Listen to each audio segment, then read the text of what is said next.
রাজধানীর উত্তরায় milestone school and কলেজের একটি ভবনে বিমান বাহিনীর প্রশিক্ষণ যুদ্ধ বিমান বিধ্বস্তের ঘটনায় যারা গুরুতর আহত হয়েছেন তাদেরকে ভারতের চিকিৎসার প্রস্তাব দিয়ে বাংলাদেশ সরকারকে আনুষ্ঠানিক চিঠি দিয়েছে ভারতীয় হাইকমিশন। এই প্রস্তাবটিকে কতটা ইতিবাচকভাবে নিচ্ছেন অন্তর্বর্তী সরকার, বিস্তারিত থাকছে লিমা সায়ন্তীর ডেস্ক রিপোর্টে। রাজধানীর উত্তরার মাইলস্টোন স্কুল অ্যান্ড কলেজে যুদ্ধবিমান বিধ্বস্তের ঘটনায় নিহত ও আহতদের প্রতি শোক জানিয়েছেন ভারতের প্রধানমন্ত্রী নরেন্দ্র মোদি। একই সাথে সম্ভাব্য সব ধরনের সহায়তা ও সহযোগিতার প্রস্তাবের পরিপ্রেক্ষিতে বাংলাদেশ সরকারকে আনুষ্ঠানিকভাবে চিঠি দিয়েছে ঢাকায় অবস্থিত ভারতীয় হাইকমিশন।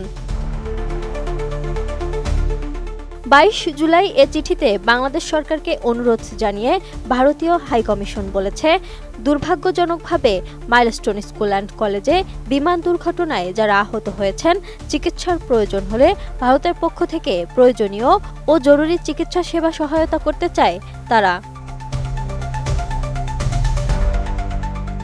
চিঠিতে আরও জানানো হয়, ভারতীয় হাইকমিশন সম্ভাব্য সব ধরনের সহযোগিতা করবে। এর আগে 21 জুলাই সন্ধ্যায় সামাজিক মাধ্যম এক্সে দেয়া এক পোস্টে মোদি বলেন, ঢাকায় এক মর্মান্তিক বিমান দুর্ঘটনায় অনেক প্রাণহানি হয়েছে, যাদের মধ্যে অনেকেই তরুণ শিক্ষার্থী।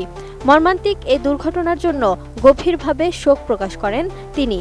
শোকাহত পরিবারগুলোর প্রতি জানান সমবেদনাও।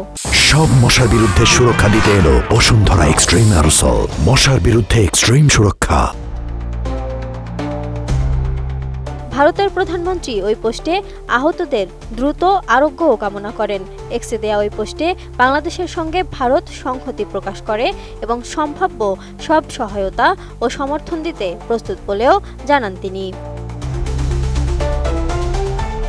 এদিকে দুই দেশের পররাষ্ট্র মন্ত্রণালয়ের মধ্যে আলোচনার ভিত্তিতে চূড়ান্ত হয়েছে যে দুজন বিশেষজ্ঞ চিকিৎসক যাদের বার্ন ইউনিটে কাজ করার দীর্ঘদিনের অভিজ্ঞতা আছে তারা সহ নার্সদের একটি ছোট টিম নিয়ে ভারতীয় মেডিকেল টিম ঢাকায় পৌঁছে যাবেন বলে বিভিন্ন সংবাদ মাধ্যমে প্রকাশ পেয়েছে।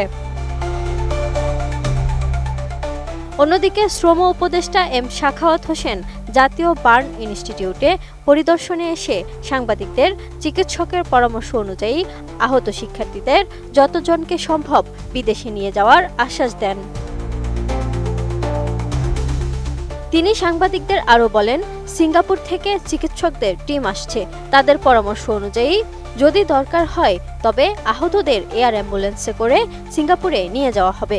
তিনি বলেন, হাসপাতালে যারা চিকিৎসাধীন আছেন তাদের অনেকের দগ্ধের পার্সেন্টেজ অনেক বেশি, যেটি নিয়ে চিকিৎসকরা চিন্তা করছেন।